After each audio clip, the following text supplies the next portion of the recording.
అవసరం ఎంతో ఉంది. ఒక చారిత్రాత్మకమైన ఆవశ్యకత ఉంది. చంద్రబాబు నాయుడు గారు మన రాష్ట్రానికి ముఖ్యమంత్రిగా రావాల్సిన వారికి చప్పట్ల ద్వారా ఘనమైన స్వాగతం చప్పట్ల ద్వారా తెలియజేస్తూ వారు అమూల్యమైన సందేశాన్ని వినవలసిగా కోరుతూ ఉన్నాను. తమ్ముళ్ళు ఆ జెండాలు దించాలి, వెనక నుండోళ్ళు కనపడాలి. జెండాలని దించండి, అన్ని జెండాలు దించాలి. ప్లీజ్ మీరే తమ్ముడు జెండాలు దించండి, మళ్ళీ ఎగరేద్దాం. వెనక వాళ్ళకి కనపడాలి. ఎన్నికల వేళ ప్రజల్ని చైతన్యవంతులు చేయడానికి ప్రజాగళం పేరుతో మీ దగ్గరకు వస్తే మీరు నన్ను చైతన్యవంతులు చేసే పరిస్థితికి వచ్చారు. దీనికి మనస్ఫూర్తిగా అభినందనలు.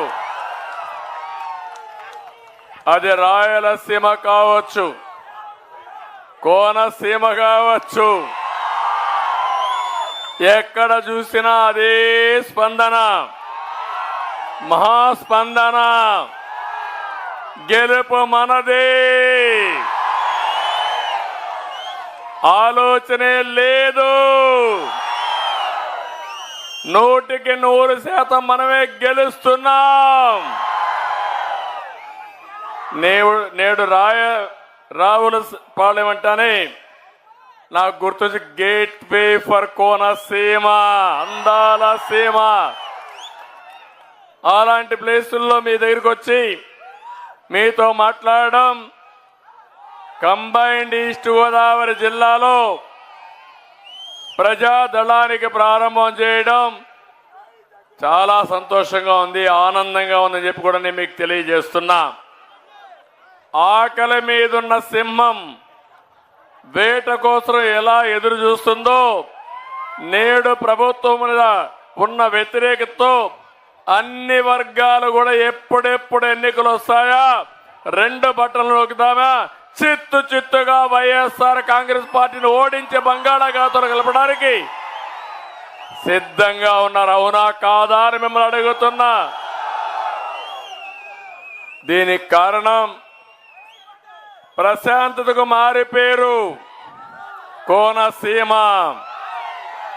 ఎప్పుడైనా ఇక్కడ హింసుందా తమ్ముళ్ళు? నేను అడుగుతున్నా మిమ్మల్ని.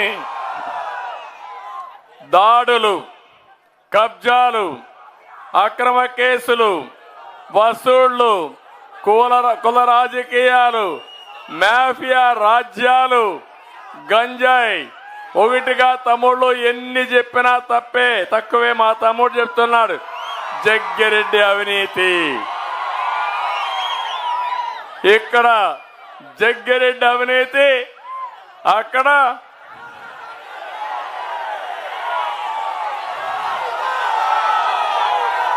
అవునా కాదా నేను అడుగుతున్నా.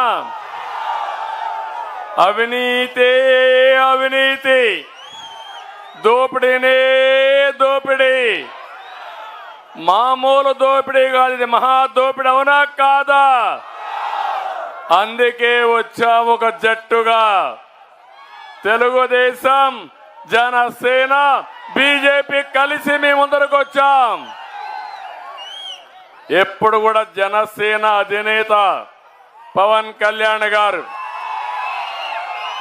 మొట్టమొదటి నుంచి ఒకే మాట, వైఎస్ఆర్ కాంగ్రెస్ వ్యతిరేక ఓటు డివైడ్ కాకూడదు, ఈ ప్రభుత్వం పోవాలి, రాష్ట్రానికి పట్టిన శని పోవాలని మొదటి నుంచి మాట్లాడిన వ్యక్తి జనసేన అధ్యక్షుడు,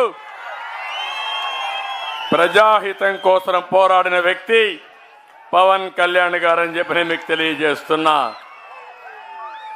ఇంకో పక్క బీజేపీతో కూడా అందరం కలిసి వచ్చాము. ఈరోజు కేంద్రంలో బీజేపీ గవర్నమెంట్ లో ఉంది, ఈ మళ్ళీ వస్తుంది. కానీ మా ఆలోచన ఈ రాష్ట్రాన్ని కాపాడుకోవాలి, దగాబడ్డ రాష్ట్రాన్ని మళ్ళీ ఘాటిలో పెట్టాలనే ఉద్దేశంతో 3 రాజకీయ పార్టీలు కలిసి వచ్చాం. ఏం తమ్ముళ్ళు, రాష్ట్రం బాగుందా అని మిమ్మల్ని అడుగుతున్నా. రోడ్లు బాగున్నాయని మిమ్మల్ని అడుగుతున్నా. ఎక్కడైనా అభివృద్ధి ఉందా అని మిమ్మల్ని అడుగుతున్నా. ఎక్కడైనా మీకు ఉద్యోగాలు వచ్చాయని మిమ్మల్ని అడుగుతున్నా. ఎక్కడికి పోతున్నాం అర్థం కాని పరిస్థితి. అందుకే మా ఆలోచన ఒకటే, ప్రజలు గెలవాలి, రాష్ట్రం నిలబడాలి, మళ్ళీ పూర్వ వైభవం రావాలనే ఉద్దేశంతో మేము ముగ్గురం కలిసి మీ దగ్గరకు వచ్చాం. ఆశీర్వదించమని మిమ్మల్ని అందరినీ మరొక్కసారి విజ్ఞప్తి చేస్తున్నా. నిన్న ముఖ్యమంత్రి మాట్లాడుతున్న ఒక మాట అన్నాడు, పశుపతి అన్నాడు. అన్నాడా లేదా? ఆ మాట విని నవ్వుకున్నా. నేనేం ఆశ్చర్యపోలేదు. పశుపతి అంటే ప్రపంచాన్ని కాపాడినటువంటి శివుడు. అందుకే నేను శివ అవతారం ఎత్తాను. నేను ఆ మాట కూడా అంగీకరిస్తున్నా. ప్రపంచాన్ని రక్షించడానికి ఆ శివుడు విషాన్ని కూడా గొంతులో పెట్టుకొని ప్రపంచాన్ని రక్షించాడు. అవునా కాదా అని మిమ్మల్ని అడుగుతున్నా. నేను కూడా 5 సంవత్సరాలు మీరు చూశారు, ఎన్ని దాడులు, ఎన్ని దోపిడీలు నా మీద మాట్లాడినా, లేకపోతే మిత్రుడు పవన్ కళ్యాణ్ గారిని అడుగడుగునా ఇబ్బందులు పెట్టారా లేదా అని మిమ్మల్ని అడుగుతున్నా. భయపడ్డామా మీకోసం? అరెస్టులకు ఏమైనా భయపడి ఇంటికి పారిపోయామా మేము? అందుకే నేను భరించా, ఎన్నో అవమానాలు పడ్డా, శారీరకంగా, మానసికంగా, కుటుంబ పరంగా కూడా అందరిని హింసించారు. కానీ ఒకే డిటర్మినేషన్, ఒకే ఆలోచన, మళ్ళీ తెలుగు జాతిని కాపాడుకోవాలి. అవసరమైతే ఎలాంటి విమర్శలు చేసినా, ఎన్ని దాడులు చేసినా, దాడులను అధిగమించడమే కాకుండా బుల్లెట్ మారిగా దూసుకుపోయి ఈ రాష్ట్రాన్ని కాపాడుకుంటామని చెప్పి నేను మీకు తెలియజేస్తున్నా. అందుకే ఈరోజు నేను ఒకే సవాల్ విసురుతున్నా ఈ ముఖ్యమంత్రికి. నువ్వు ఆ రోజు మద్యపాన నిషేధం అన్నావు, అన్నాడా లేదా? ఇక్కడ ఉన్న ప్రజలందరినీ సూటిగా అడుగుతున్నా, జగన్ ఎన్నికల ముందు ఏం చెప్పాడు తమ్ముళ్ళు అని అడుగుతున్నా మిమ్మల్ని. మద్యపాన నిషేధం పెట్టి ఓటు అడుగుతున్నాడు తల్లి మిమ్మల్ని. చెప్పాడా? చెప్పుంటే మహిళలందరూ చెప్పండి, చెప్పాడని చేతుల పైకెత్తండి. చెప్పాడు. చేశాడా అని నేను అడుగుతున్నా మిమ్మల్ని. ఎన్నికల ముందు మాయ మాటలు చెప్పావు, ఓట్లు దండుకున్నావు. ఈరోజు నువ్వు వచ్చి సొంత బ్రాండ్లతో నాణ్యత లేని మద్యం తెచ్చి మీ ప్రాణాలతో ఆడుకుంటున్నాడు మా తమ్ముడు. భూమ్ భూమ్ ఎక్కడికక్కడ ఇష్టానుసారంగా చేశావు. నిషేధం గాలికి ఎగిరిపోయింది. 60 రూపాయలు క్వార్టర్ బాటిల్ ఎంత తమ్ముళ్ళు? ఇప్పుడు ఎంత? 60 రూపాయలు క్వార్టర్ బాటిల్ ఎంత? 200 రూపాయలు. 140 రూపాయలు ఎవడి జోబులోకి పోతా ఉంది? ఎవరికి పోతా ఉంది? తన ఆదాయం కోసం సొంతంగా నాణ్యం లేని మద్యం తయారు చేసి మీ బిడ్డల, మీ తండ్రుల, మీ కుటుంబ సభ్యుల ప్రాణాలు తీసిన దుర్మార్గుడు ఈ జగన్మోహన్ రెడ్డి. అవునా కాదా అని మిమ్మల్ని అడుగుతున్నా. అంతేకాకుండా ఈరోజు మీరు చూడండి, మద్యం తయారు చేసేది వీళ్ళే, సరఫరా చేసేది వీళ్ళే, అమ్మేది వీళ్ళే, డబ్బులు వీళ్ళకి. మళ్ళా నిషేధం చెప్పి ఓట్లు సంపాదించాలనే కుట్ర రాజకీయం వీళ్ళదేనని చెప్పి కూడా నేను మీకు తెలియజేస్తున్నా. అందుకే నేను ఒకటే మిమ్మల్ని కోరుతున్నాం, మళ్ళీ 5 సంవత్సరాలు అయింది. మొన్న వచ్చేవాడు, పరదాలు కట్టుకొని వచ్చేవాడు, ఆకాశం వస్తే కిందన చెట్లన్నీ నరికేసేవాడు. అవునా కాదా? ఇప్పుడు వస్తున్నాడు, మోసపూరితమైన మాటలు చెప్తూ నేను అది చేస్తా, ఇది చేస్తానని వస్తున్నాడు. నేను ఒకటే మిమ్మల్ని అడుగుతున్నా, అడుగడుగునా మీరు నిలదీయాలి. మీరు మద్యపాన నిషేధం చెప్పారు, చేశారా అని మిమ్మల్ని అడగాలి. చేయకపోతే నువ్వు ఓటు అడగడానికి హక్కు లేదని మీరు నిలదీయాల్సిన అవసరం ఉంది. తమ్ముళ్ళు, జే బ్రాండ్లు వచ్చాయి. నాసిరకం వచ్చింది. చాలా మంది అనారోగ్యం అయిపోయారు, చాలా మంది చనిపోయారు. కొంతమంది మా ఆడబిడ్డల తాళిబొట్టు తెంచేసిన దుర్మార్గుడు ఈ జగన్మోహన్ రెడ్డి. అవునా కాదా అని అడుగుతున్నా. ఇప్పుడు రేట్లు పెరిగాయి, కొత్తగా గంజాయి వచ్చింది. ఎక్కడ చూసినా గంజాయి కంపే. అవునా కాదా అని మిమ్మల్ని అడుగుతున్నా. మొన్ననే విశాఖపట్నం కేంద్రంగా 25,000 కేజీలు డ్రగ్స్ వచ్చాయి. వైఎస్ఆర్ కాంగ్రెస్ దొంగలకి మీ పిల్లలు నాశనం చేస్తూ వాళ్ళు పొట్ట పెంచుకుంటున్నారు. ఇప్పుడే చూపించాడు పెద్ద పొట్ట.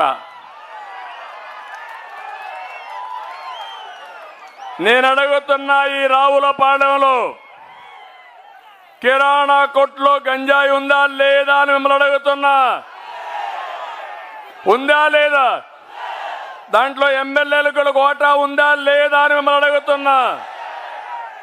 ఇప్పుడే సత్యనారాయణమూర్తి మాట చెప్పాడు, మేము వస్తానే గంజాయి రహిత రావులపాలెం తయారు చేస్తారని ఒక సవాలు విశారు. 5 సంవత్సరాలు ముఖ్యమంత్రి గాని ఇక్కడుండే ఎమ్మెల్యేలు గాని గాడిదలకు పళ్ళు తోమారా? ఏం చేశారు? అంటే మీకు ఏమాత్రం కూడా ప్రజల మీద అభిమానం లేదు, మమకారం లేదు. మన పిల్లలు చెడిపోయినా వీళ్ళు ఏమి బాధపడే రకం కాదు, దుర్మార్గులు వీళ్ళు. మీరు ఒక్క విషయం గుర్తుపెట్టుకోండి, ఒక్కసారి గంజాయికి అలవాటు పడితే, డ్రగ్స్కి అలవాటు పడితే ఆ పిల్లవాళ్ళు మీ చేతుల్లో ఉండరు. ఏ వ్యక్తి కూడా మన చేతుల్లో ఉండడు. అది నా బాధ. జాతిని నిర్వీర్యం చేసి జాతికి ద్రోహం చేసే వ్యక్తి ఈ జగన్మోహన్ రెడ్డి. అందుకే నేను మిమ్మల్ని అందరిని అడుగుతున్నా, మీరు కూడా ఆలోచించుకోవాల్సిన అవసరం ఉంది. రాష్ట్రాన్ని ఇలాంటి దొంగల పరం చేస్తారా? రాష్ట్రాన్ని కాపాడుకుంటారా? లేకుంటే గంజాయి డ్రగ్స్కి ఈ రాష్ట్రాన్ని బలి చేస్తారా అని మిమ్మల్ని అందరిని అడుగుతున్నా. మీరే ఆలోచించమని మిమ్మల్ని అందరినీ కోరుతున్నా. ఇంకో పక్క 2019లో బాబాయిని గొడ్డలతో చంపేసి సానుభూతితో గెలిచిన వ్యక్తి ఈ జగన్మోహన్ రెడ్డి. అవునా కాదా? అవునా కాదా? ఇప్పుడు వాళ్ళ చెల్లెలే చెప్పింది, నన్ను ఎమ్మెల్యేగా పెట్టమని అడిగాడు, అడిగిన దానికి ఆయన చంపారు, ఆయన ఆత్మశాంతి కోసం వీవిలో పోటీ చేస్తారని నిన్నే చెప్పింది. ఆయన కన్న కూతురు చెప్పింది.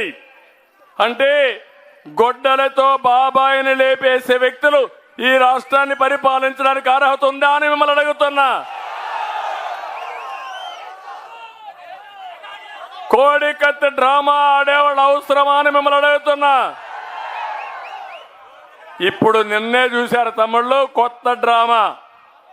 పేదలు, వృద్ధులు, వికలాంగులకి పింఛన్లు ఇస్తున్నాం. ఎవడు ప్రారంభించాడు ఈ పింఛనం? మొట్టమొదటిసారిగా నందమూరి తారక రామారావు గారు 35 రూపాయలతో ప్రారంభించారు. 2014 నేను ముఖ్యమంత్రి అయితే 200 రూపాయలు 2000 రూపాయలు చేసిన పార్టీ ఏది? ముక్కుతూ మూలుగుతూ 1000 రూపాయలు పెంచాడు. పెంచుకుంటూ పోతానని 250 రూపాయలు పెంచుతూ వచ్చాడు. అది 3000 కొద్ది ఈయన పోతున్నాడు. నేనే ఉంటే మొదటి నెలే 3000 ఇచ్చేవాడిని, ఇప్పుడు 4000 రూపాయలు ఇస్తామని చెప్పిన పార్టీ తెలుగుదేశం పార్టీ.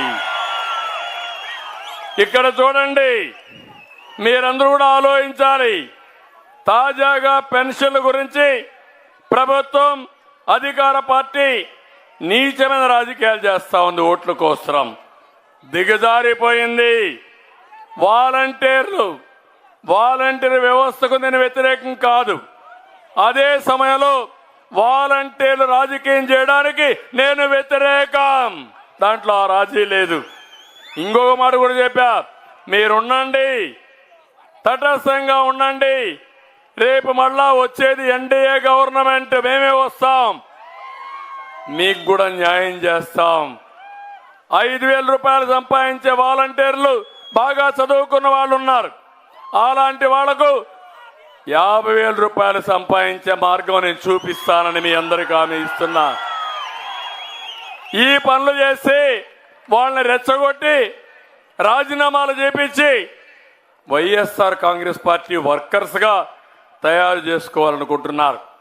ఇప్పుడు ఎన్నికల కమిషన్ చెప్పింది వాలంటీర్లు మామూలుగా వాలంటీర్లుగా ఉన్నారు.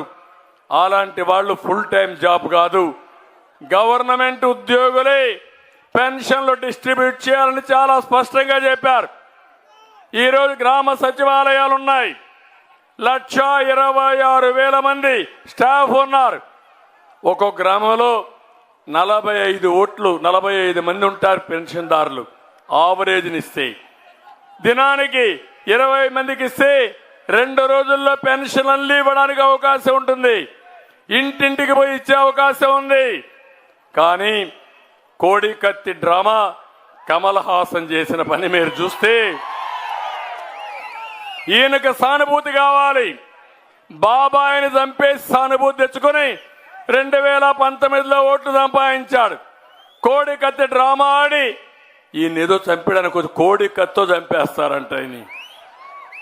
ఆ డ్రామాతో సానుభూతి సంపాదించాడు. ఇప్పుడు వృద్ధుల్ని ఇతరే చంపేసి బాబాయ్ మారిగా మన వల్ల చనిపోయారని చెప్పి డ్రామాలు ఆడాలనుకుంటున్నావా కోడి కత్తి కమల్ హాసన్? నేను అడుగుతున్నా ఇక్కడుండే చీఫ్ సెక్రటరీని, అదే మరి అధికార యంత్రాంగాన్ని, మీకు బాధ్యత లేదా అని నిలదీస్తున్నా. డ్రామాలు ఆడుతూ ఉంటే ఆ డ్రామాలు ఆడడానికి మీరు కూడా సహకరిస్తారా? అధికార యంత్రాంగం ఉంది. ఒక్క నెల మీరు పెన్షన్ ఇంటికాడ ఇవ్వలేరా? ఇవ్వలేనంత అసమర్థులా అని మిమ్మల్ని అడుగుతున్నా. అందుకే మీరు చూస్తే ఈరోజు ప్రతిపక్షాల పైన బురజల్లడానికి ఈ పెన్షన్లు ఇవ్వకుండా చేశారు. నేను ఈరోజు మిమ్మల్ని ఒకటి అడుగుతున్నా, ఆలోచించమని. పెన్షన్స్ కూడా విజ్ఞప్తి చేస్తున్నా. పాపం ముసలివాళ్ళు, వృద్ధులు, వికలాంగులు, మానసిక స్థితి సరిగా లేని వాళ్ళు కూడా ఉన్నారు. నేను అందుకే మానవతా కోణంతో 200 రూపాయల పింఛన్ని చరిత్రలో 2,000 రూపాయలు చేసిన ఘనత తెలుగుదేశం పార్టీకే దక్కింది.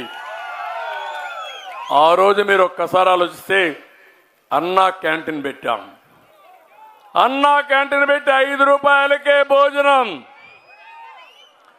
ముసలి వాళ్ళు కావాలంటే అన్నా క్యాంటీన్ పోతే 5 రూపాయలకు భోంచేస్తే 3 పూట్ల భోంచేస్తే 15 రూపాయలు. నెలంతా భోంచేస్తే 450. వాళ్ళకి మిగిలేది 1,550 రూపాయలు. ఒక 500 రూపాయలు అప్పు పోయినా 1000 రూపాయలు మిగులుతుంది. కాబట్టి ఇంట్లో గౌరవంగా చూసుకునేవాళ్ళు వాళ్ళందరినీ, పెద్దలందరినీ. అది నేను తెచ్చిన గౌరవం. ఈరోజు ఈ ముఖ్యమంత్రి అలాంటి వృద్ధులతో శవ రాజకీయాలు చేస్తున్నాడు. ఇది దుర్మార్గమైన కార్యక్రమం. ప్రతి ఒక్కరూ మీరందరూ కూడా దీన్ని ఎక్కడికక్కడ కండెమ్ చేయాల్సిన అవసరం ఉంది. వీళ్ళ యొక్క శవ రాజకీయాలను ఎండగట్టి, తప్పుడు రాజకీయాలను ఎండగట్టి ప్రజలకు తెలియజేయాల్సిన అవసరం ఉంది.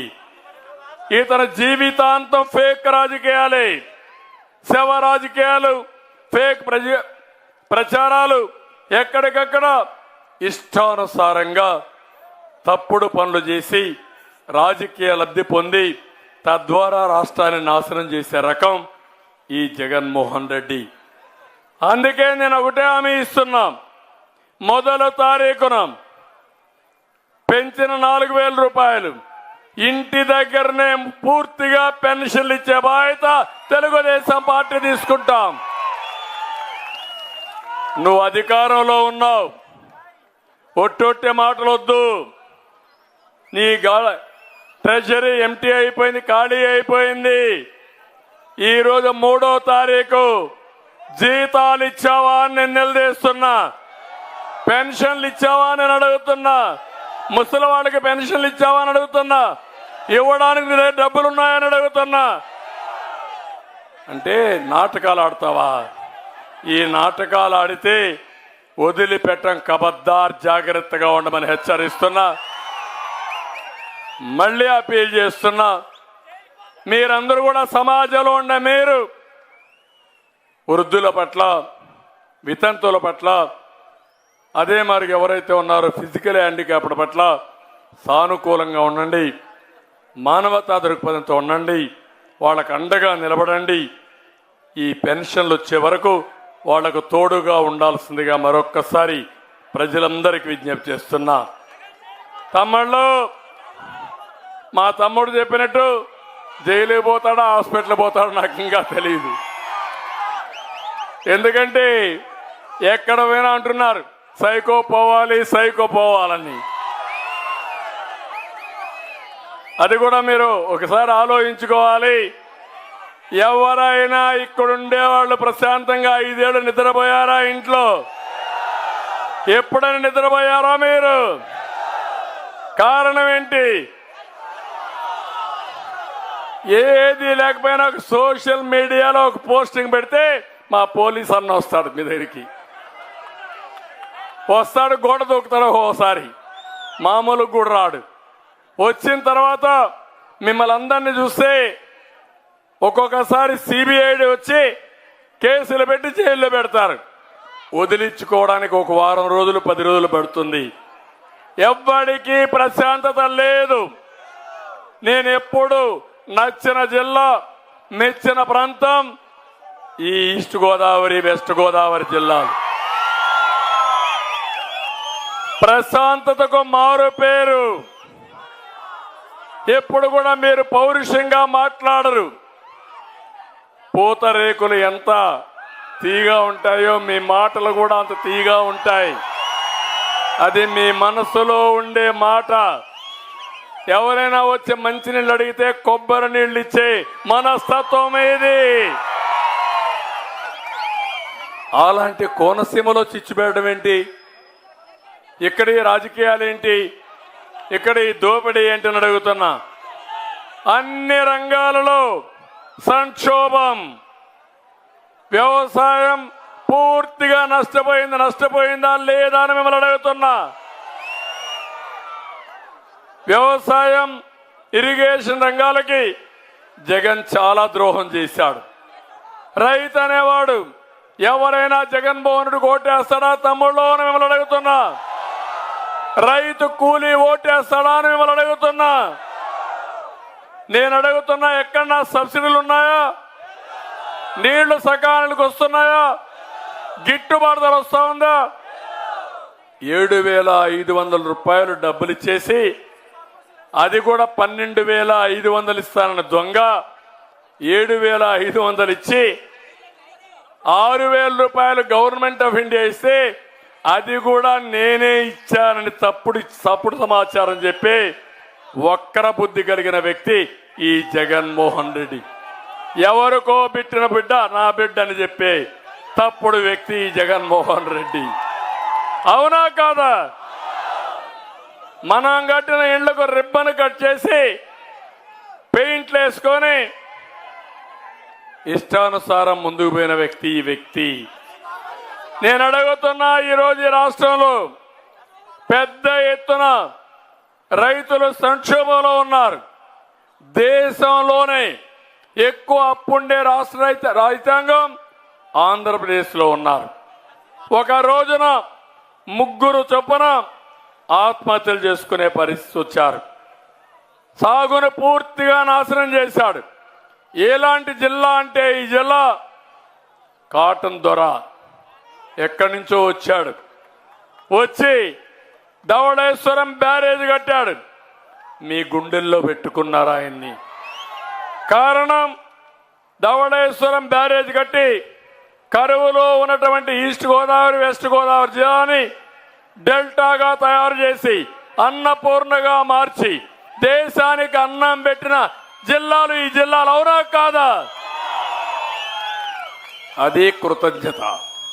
అలాంటి మీరు ఈరోజు మీకు తిండికి లేని పరిస్థితి, దెబ్బతినే పరిస్థితి, రైతు అనేవాడు మొత్తం చితికిపోయే పరిస్థితి వచ్చింది. అది నా బాధ. నేను ఒకటే అడుగుతున్నా, ఆ రోజు కాటన్ ద్వారా ధవళేశ్వరం బ్యారేజ్ కడితే బైఫర్కేషన్ లో పోలవరం కట్టే మనకు అవకాశం వస్తే అన్ని క్లియరెన్సులు తెప్పించి 72% పనులు పూర్తి చేసిన పార్టీ తెలుగుదేశం పార్టీ. మనమే అధికారంలో ఉంటే 2020కి పూర్తయి ఈస్ట్ గోదావరి వెస్ట్ గోదావరి జిల్లాలో 3 పంటలకు నీళ్లు ఇచ్చేవాళ్ళం. పుష్కలంగా నీళ్లు వచ్చేటివి, కరువు అనే మాట లేకుండా పోయేది. ఈ విషయంలో ఒకటి మీరు గుర్తుపెట్టుకోండి, మొట్టమొదటిసారిగా 2వ పంటకు నీళ్లు ఇచ్చిన వ్యక్తి నందమూరి తారక రామారావు గారు, తెలుగుదేశం పార్టీ. ఈరోజు మీరు ఒకసారి చూస్తే ధాన్యం సేకరణకు సంచులు లేకపోయాడు. ధాన్యం అమ్ముకోవడానికి ఎదురు డబ్బులు ఇచ్చే పరిస్థితికి వచ్చారు మీరు. అంటే మీరు డబ్బులు ఇచ్చి ధాన్యాన్ని అమ్ముకునే పరిస్థితి. నీకు నచ్చిన మిల్లర్లో మీరు ఇవ్వడానికి వీల్లేదు. వీళ్ళ సొంత మిల్లర్లో మిమ్మల్ని పంపించి అన్ని విధాల రాష్ట్రంలో ఉండే రైతాంగాన్ని పూర్తిగా దెబ్బతీశాడు. నేను అడుగుతున్నా, మళ్ళీ ఒక క్వార్టర్ బాటిల్ ఇస్తే మర్చిపోతారా తమ్ముళ్ళు అని అడుగుతున్నా. కుల రాజకీయాలు చేస్తే మర్చిపోతారా అని మిమ్మల్ని అడుగుతున్నా. మత రాజకీయాలు తీసుకొస్తే మర్చిపోతారా అని మిమ్మల్ని అడుగుతున్నా. అందుకే వర్గాల మధ్య, కులాల మధ్య, మతాల మధ్య, ప్రాంతాల మధ్య చిచ్చు పెట్టి చలిగాల్చుకునే రకం ఈ జగన్మోహన్ రెడ్డి. అందరూ నాశనం అయ్యాం, అందరూ ఇబ్బందుల పాలయ్యాం. నేను అడుగుతున్నా, ఇక్కడ రావులపాలెంలో రెడ్లు కూడా ఎక్కువగా ఉన్నారా లేదా? ఏ రెడ్డికైనా న్యాయం జరిగిందా? జగ్గిరెడ్డి తప్ప ఎవరికైనా న్యాయం జరిగిందా నేను అడుగుతున్నా. ఇక్కడంతా కాంట్రాక్టర్లు ఉన్నారు, చిన్న చిన్న వ్యాపారాలు చేస్తారు, అదే మరి ఫైనాన్స్ చేస్తారు. ఎవరికైనా న్యాయం జరిగిందా అని మిమ్మల్ని అడుగుతున్నా. అందరూ నాశనం అయిపోయామా లేదా అని మిమ్మల్ని అడుగుతున్నా. అలాంటిది అతను ఒక్కడు బాగుంటే చాలు, ఎవరు ఏమైనా వాళ్ళని తాకట్టు పెట్టే పరిస్థితికి వచ్చాడు. ఒక్క ఉదాహరణ చూడండి, అక్వా రంగం. అక్వా రంగం ఆంధ్రప్రదేశ్ అనుకూలమైన ప్రాంతం. 2 లక్షల ఎకరాల అక్వా రంగం ఉంది. దేశంలోనే ఎగుమతులకు మొదటి ప్లేస్ ఇది. ఈయన వస్తానే ఖర్చు 3 రెట్లు పెరిగింది, మద్దతు ధర రావడం లేదు, ఫీడు, మందులు, కరెంటు బిల్లు, సెస్ అన్ని పెరిగిపోయినాయి. 300 కరెంటు బిల్లు 1200 వచ్చింది. ఇప్పుడు ఆయనకు 200 కరెంటు బిల్లు 1000 రూపాయలు వచ్చింది. అక్వా రంగం అయితే కూలిపోయింది. ఆ రోజు ₹1.50 కరెంట్ ఇస్తానని జోన్లు పెట్టి నాన్ జోన్ అని ఇష్టానుసారంగా 10 ఎకరాలు ఆంక్షలు పెట్టి మొత్తం దెబ్బతీసే పరిస్థితికి వచ్చాడు. నేను ఒకటి హామీ ఇస్తున్నా, మళ్ళా అక్వా రంగాన్ని కాపాడే బాధ్యత మేము తీసుకుంటాం. ₹1.50కి ఈ యొక్క కరెంట్ ఇచ్చే బాధ్యత కూడా అక్వా రంగానికి నేను తీసుకుంటానని చెప్పి నేను మీకు తెలియజేస్తున్నా. ఇప్పుడే మా తమ్ముడు చెప్పాడు, నేను అడుగుతున్నా, అన్ని ప్రియమైపోయినాయా లేదా అని మిమ్మల్ని అడుగుతున్నా. నేనున్నప్పుడు 200 రూపాయలు కరెంట్ ఛార్జ్, ఇప్పుడు ఎంత తమ్ముళ్ళు? 1000 రూపాయలు. అవునా కాదా? ఆర్టీసీ రేట్లు పెరిగాయా లేదా? పెట్రోల్ ధరలు పెరిగాయా లేదా? లిక్కర్ ధర పెరిగిందా లేదా? పెరగంది మీ ఆదాయం ఒకటి, అవునా కాదా అని మిమ్మల్ని అడుగుతున్నా. మీ ఆదాయం పెరగలేదు, ఖర్చులు పెరిగాయి, సహజ వనరులు దోపిడీకి గురైనాయి. భవిష్యత్తులో కూడా మనం అందరం ఇబ్బంది పడే పరిస్థితి వచ్చింది. అందుకే వస్తా, మోసపోని వర్గం లేదు. జగన్మోహనుడు ఒక విచిత్రమైన వ్యక్తి, వాళ్ళు వీళ్ళను లేదు, అందరిని నట్టేట ముంచేసిన వ్యక్తి. ఎవరైనా నమ్మితే గొంతు కోసే రకం ఈ జగన్మోహన్ రెడ్డి అని చెప్పి నేను మీకు తెలియజేస్తున్నా.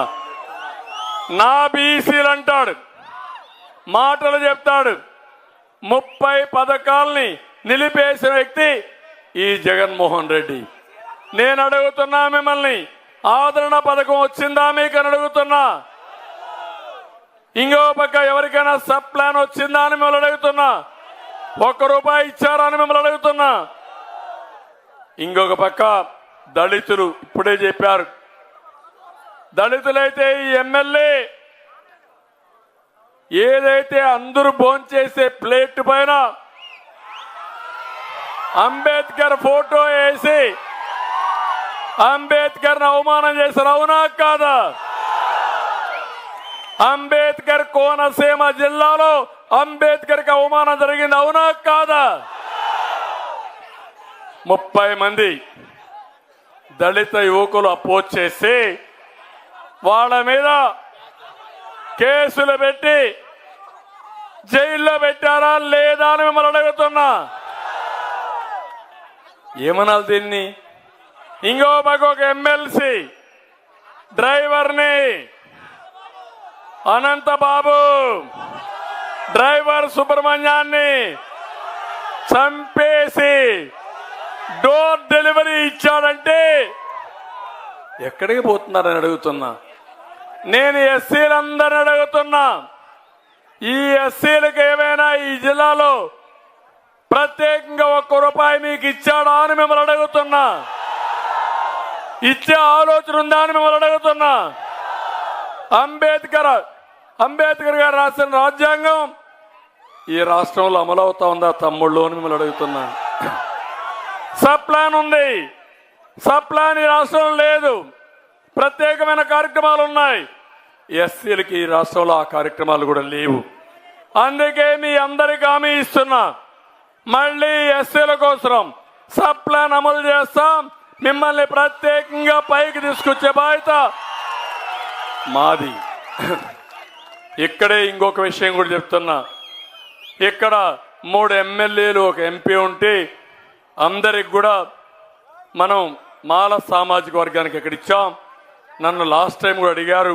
మాదిక సామాజిక వర్గం వాళ్ళకు కూడా 1 ఎమ్మెల్సీ ఇచ్చి సామాజిక న్యాయం చేసే బాధ్యత మాది. అదే మరి ఈ జిల్లాలో శెట్టి బలిజలు ఎక్కువ ఉన్నారు. అందుకే పాలిట్ బ్యూరో కూడా ఇచ్చాం, ఎమ్మెల్యే ఇచ్చాం. మళ్ళీ చెప్తున్నా, వాళ్ళకు తగిన ప్రాధాన్యత ఇచ్చే బాధ్యత, అన్ని విధాలుగా వాళ్ళని అభివృద్ధి చేసే బాధ్యత. వెనుకబడిన వర్గాలకు తెలుగుదేశం పార్టీకి కంచుకోట. ఇప్పుడు పవన్ కళ్యాణ్ గారు వచ్చారు, ఇద్దరం కూడా ముందుకెళ్తాం. అందరికీ న్యాయం చేసే బాధ్యత మాది.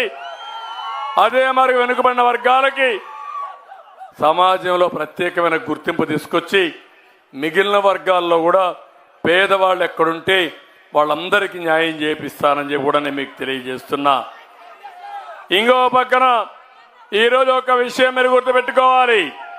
మైనారిటీలకు ఇచ్చే రంజాన్ తోఫా దుల్హాన్ పూర్తిగా ఎత్తేసి నా మైనారిటీస్ అంటాడు. కాపులు నేను అడుగుతున్నా, ఇక్కడున్నారు కాపులు ఉన్నారు. ఏం తమ్ముళ్ళు ఈ గవర్నమెంట్ లో మీకు న్యాయం జరిగిందా అని మిమ్మల్ని అడుగుతున్నా. 5 ఏళ్లలో 10,000 కోట్ల రూపాయలు ఖర్చు పెడతా అన్నాడు, పెట్టాడా అని మిమ్మల్ని అడుగుతున్నా. 10 కోట్లు ఇచ్చాడా అని మిమ్మల్ని అడుగుతున్నా. నేను సంవత్సరానికి 1000 కోట్లు ఇచ్చానా లేదా అని మిమ్మల్ని అడుగుతున్నా. ఎవరి పాలనలో మీకు న్యాయం జరిగింది? ఎవరి పాలనలో మీకు న్యాయం జరిగింది? ఇంకా రాజకీయాలు చేస్తే మోసపోతారా అని మిమ్మల్ని అడుగుతున్నా. కొంతమంది నాయకులు మోసపోయి వాళ్ళ స్వార్థం కోసం నా మీద విమర్శిస్తారు. నన్ను విమర్శించే ముందు నేనేం చేశాను, ప్రస్తుత పాలకులు ఏం చేశారో ప్రజలకు చెప్పండి. లేకపోతే నేను అడిగిన క్వశ్చన్స్కి చరిత్రకి క్లారిఫికేషన్ ఇవ్వండి. తర్వాతనే మమ్మల్ని విమర్శ చేయండి. కానీ లేకపోతే మీకు విమర్శించే హక్కు లేదని మరొకసారి ఈ సభ ద్వారా మీ అందరికీ తెలియజేస్తున్నా. నేను ఒకటే ఆలోచించాను, తెలుగుదేశం పార్టీకి వెనుకబడిన వర్గాలు కంచు కోట. కానీ కాపుల్లో కూడా పేదవాళ్ళు ఉన్నారని కాపులకు కూడా న్యాయం చేసిన పార్టీ తెలుగుదేశం పార్టీ. ఇంకొక పక్క ఒకటే ఆమె ఇస్తున్నా, నేనేదో మీకు 10 రూపాయలు ఇచ్చి 100 రూపాయలు దోచేయడానికి రాలా. కానీ అప్పులు చేసి మీకు డబ్బులు ఇచ్చాడు. ఈరోజు నేను హామీ ఇస్తున్నా, నేను సంపద సృష్టిస్తా, ఆదాయాన్ని పెంచుతా, వచ్చిన దాన్ని మీకు పంచతా. అతను 10 రూపాయలు ఇస్తే నేను 15 రూపాయలు మీకు ఇస్తా. 20 రూపాయలని 2000 రూపాయలు చేసే మార్గం చూపిస్తా. 2000 20,000 చేపిస్తా. 20,000 2 లక్షలు చూపించి మీ ఆదాయాన్ని పెంచి శాశ్వతంగా పేదరికం లేని సమాజాన్ని తయారు చేస్తా. ఆశీర్వదించమని నేను కోరుతున్నా. అందుకే నేను ఇక్కడికి వచ్చాను. ఇక్కడికి వచ్చినప్పుడు ఏమమ్మా ఆడబిడ్డలు నేను జ్ఞాపకం ఉన్నానా మీకు? డాక్రా సంఘాలు ఎవరు పెట్టారు? నేనే కదా పెట్టింది. ఏమమ్మా ఆస్తిలో సమాన హక్కు ఇచ్చింది ఎన్టీ రామారావు అవునా కాదా? ఇంకో పక్క మీకు స్థానిక సంస్థలో రిజర్వేషన్ పెట్టిన ఎన్టీ రామారావు అవునా కాదా? మీ పిల్లలకు ఉద్యోగాల్లో కాలేజీల్లో 33% నేనే రిజర్వేషన్లు పెట్టాను. జ్ఞాపకం ఉందా మీకు? నేను రిజర్వేషన్లు పెట్టాను కాబట్టి పిల్లలు బాగా చదువుకుని ఇప్పుడు రివర్స్ కట్నం ఇస్తున్నారు. ఒకప్పుడు ఆడపిల్లల కోసం కట్నం ఇచ్చేది పోయి ఇప్పుడు ఆడపిల్ల ఇస్తే చాలు మగ పిల్లలు ఎదురు కట్నం ఇచ్చే పరిస్థితి వచ్చారంటే అది నేను చూపించిన చొరవ అవునా కాదా అని మిమ్మల్ని అడుగుతున్నా. వంట గ్యాస్ ఎవరిచ్చారు మీకు? ఆత్మగౌరవం కింద మరుగుదొడ్లు ఎవరు కట్టించారు మీకు? అన్ని మేము చేసిన పనులు అవునా కాదా? ఇప్పుడు కొత్త బిచ్చగాడు వచ్చేదో చేశానంటున్నాడు. నేను ఒకటి హామీ ఇస్తున్నా, మోసం చేయం. అందుకే నిర్దిష్టమైన కార్యక్రమాలతో వస్తున్నాను. ఆడబిడ్డ నిధి ఎక్కడా ఇవ్వని విధంగా చరిత్ర సృష్టించే విధంగా ప్రతి ఆడబిడ్డకి 18 సంవత్సరాలు నిండితే నెలకు 1,500 రూపాయలు ఇచ్చే బాధ్యత మాది. ఒకరుంటే 1,500, ఇద్దరుంటే 3,000, ముగ్గురుంటే 4,500, నలుగురింట్లో ఉంటే 6,000 మీ అకౌంట్లోకి ఆటోమేటిక్గా వచ్చేస్తాయి. ఎవరు ఆపలేరు. రెండోది, ఈ 4,000 ఇచ్చేదే కాకుండా నెల నెల ఇవ్వడమే కాకుండా మీ ఆదాయాన్ని పెంచుతా. ఎట్ట పెంచుతా నేను చేసి చూపిస్తానని మా ఆడబిడ్డలందరికీ హామీ ఇస్తున్నా. ఒక్కప్పుడు రూపాయి పొదుపు చేయమన్నాను, రివాల్వింగ్ ఫండ్ ఇచ్చాను. అది ఇప్పుడు 1,000 కోట్ల రూపాయలు తయారైంది. అదే మారిగా మీకు వ్యక్తిగత ఆదాయం పెంచే మార్గం, మీ ఇంట్లో గౌరవం ఇచ్చే మార్గం, మీకు గుర్తింపు వచ్చే మార్గం నేను చూపిస్తానని మా ఆడబిడ్డలందరికీ హామీ ఇస్తున్నా. ఇది కాకుండా తల్లికి వందనం, పిల్లలు మీతో ఉండాలి. 9 నెలలు నవమాసాలు మోసి కంటున్నారు. అలాంటప్పుడు మిమ్మల్ని గౌరవించాలి. మిమ్మల్ని వాళ్ళు పెద్ద అయినా ఎప్పటికా గౌరవం ఉండాలనే ఉద్దేశంతో తల్లికి వందనం పెట్టాను. ఇప్పుడు హామీ ఇస్తున్నాను, ఒక బిడ్డ ఉంటే 15,000, ఇద్దరు బిడ్డలుంటే 30,000, ముగ్గురుంటే 45,000, నలుగురుంటే 60,000 ఆటోమేటిక్ గా మీ అకౌంట్లో వేసే బాధ్యత మాది. మనకు పిల్లలే సంపద. జనాభా తగ్గిపోతా ఉంది. నా పాలసీ వల్ల 2 ప్రయోజనాలు. ఒకటి, జనాభా స్థిరీకరణ చేయడం, ఆడబిడ్డలను ఆదుకోవడం. ఈ 2 జరుగుతాయని మీ అందరికీ హామీ ఇస్తున్నా. 3, ధరలు పెరిగాయి, తగ్గిస్తాం ధరలు. నేను వస్తానే ఆటోమేటిక్గా ధరలు నియంత్రణ అయిపోతాయి. ఇంకో పక్క వంట గ్యాస్ నేనే ఇచ్చా. ఈరోజు వంట గ్యాస్ పోయింది, ఆటెక్కిచ్చారు. మళ్ళీ సంవత్సరానికి 3 సిలిండర్లు మేము ఆడబిడ్డలకు ఇచ్చి మీ రుణం తీర్చుకుంటా. ఆర్టీసీ బస్సుల్లో ఉచిత ప్రయాణం, ఇది నా బాధ్యత. సురక్షితంగా బస్సు ఎక్కండి, భయపడద్దండి. భద్రతకు మీ ప్రయాణానికి మీ చంద్రన్నే మీకు తోడుగా ఉంటాడు. సురక్షితంగా ఎక్కడికి కావాలని తీసుకెళ్తా. బస్సు ఎక్కుతానని చెప్పండి. మా చంద్రన్న చెప్పాడు, నాకు ఈ రైట్ ఇచ్చాడు. ముందు బండి కదిలించు, నేను పలానూరుకి పోతున్నా, నన్ను అక్కడ వదిలిపెట్టమని చెప్పే హక్కు మీకు ఇస్తానని చెప్పి మా ఆడబిడ్డలందరికీ హామీ ఇస్తున్నా. మా తమ్ముడికి హామీ ఇస్తున్నా. యువగళం మెగా డిఎస్సి అడుగుతున్నాడు. నేను ఒక మాట అడిగా, ఈ సైకో జగన్ని, నువ్వు ఇన్ని మాట్లాడుతున్నావు, నేనేం చేశాను అడుగుతున్నావు నువ్వు. నేనేం చేశానో చెప్తాను. ఒక్క ఎగ్జాంపుల్. నేను 14 సంవత్సరాలు సీఎంగా ఉండి 8 డిఎస్సీలు పెట్టిన పార్టీ తెలుగుదేశం పార్టీ. ఈ వ్యక్తి నేనే. ఎన్టీ రామారావు గారు 3 పెట్టారు. మొత్తంలో మీరు చూస్తే 75% ఇప్పుడు టీచర్లు ఉన్నారంటే వాళ్ళందరినీ నేను నియమించిన వాళ్ళే. ఇప్పుడు నేను అడుగుతున్నా, వీళ్ళని 5 ఏళ్ళు ఉన్నావు, నీ మార్క్ ఏంటి? ఒక్క డిఎస్సి పెట్టావని చెప్పుకునే అర్హత నీకుందా అని అడుగుతున్నా.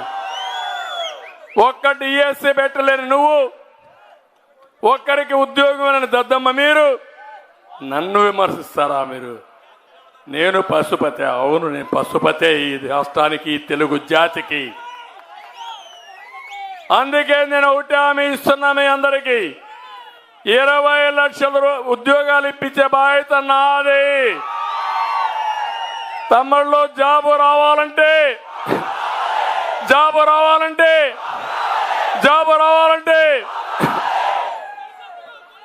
40 రోజులు మీరు పనిచేయాలి, సైకిల్ ఎక్కాలి. తెలుగుదేశం, జనసేన, బీజేపీ జెండా కట్టుకోవాలి, గ్లాస్ కూడా చేతిలో పట్టుకోవాలి, కమలం పువ్వు కూడా సెంటర్లో పెట్టుకోవాలి. ఇంకా మీరు దూసుకెళ్ళండి, మీకు అడ్డొచ్చేవాళ్ళు ఎవరు ఉండరు. మేము అండగా ఉంటాం. ఈరోజు మనకు ఒకటే, 175 మంది అసెంబ్లీ అభ్యర్థులు మన అభ్యర్థులే, రాష్ట్రాన్ని రక్షించే వ్యక్తులే. 25 పార్లమెంట్లు గెలవాలి. కేంద్రంలో 400+, రాష్ట్రంలో 160+ ఎమ్మెల్యేలు, 24+ ఎంపీలు గెలిపిస్తారా అని మిమ్మల్ని అడుగుతున్నా. సంవత్సరానికి 4 లక్షల ఉద్యోగాలు ఇస్తా. తొలి సంతకం డిఎస్సి పైనే, మెగా డిఎస్సి చేస్తానని మరొక్కసారి ఈ రావులపాడులో మీ అందరికీ హామీ ఇస్తున్నా. ఉద్యోగం వచ్చే వరకు 3,000 రూపాయలు నిరుద్యోగ ప్రతిస్తా. అమ్మా నాన్న పైన ఆధారపడద్దండి. ఇంకా నేనే ఉంటా, ఒక అన్నగా మిమ్మల్ని ఆదుకుంటా. ఎవరికి ఆధైర్యం వద్దు, ముందుకెళ్ళమని మీ అందరినీ కోరుతున్నా. అన్నదాతకి 20,000 రూపాయలు సంవత్సరానికి ఇస్తా, మిమ్మల్ని ఆదుకుంటా. రైతే రాజు చేసే బాధ్యత నాది. ఇంటింటికి మంచినీళ్ళు ఇస్తాం. పేదరికం లేని సమాజ నిర్మాణం కోసం ముందుకు పోతాం. పన్నుల బాధుడు ఉండదు. కరెంటు ఛార్జీలు పెంచాం. మళ్ళీ ఒకటి హామీ ఇస్తున్నా, నేను వస్తే నాణ్యమైన కరెంటు వస్తుంది, పెంచే బాధ ఉండదు. 24 గంటలు కరెంటు ఉంటుంది, ఎవ్వరికి ఇబ్బంది ఉండదు. నేను అడుగుతున్నా, ఇక్కడికి వచ్చినప్పుడు పచ్చగా ఉండే ఈ కొత్తపేటను జగ్గిరెడ్డి మాఫియా,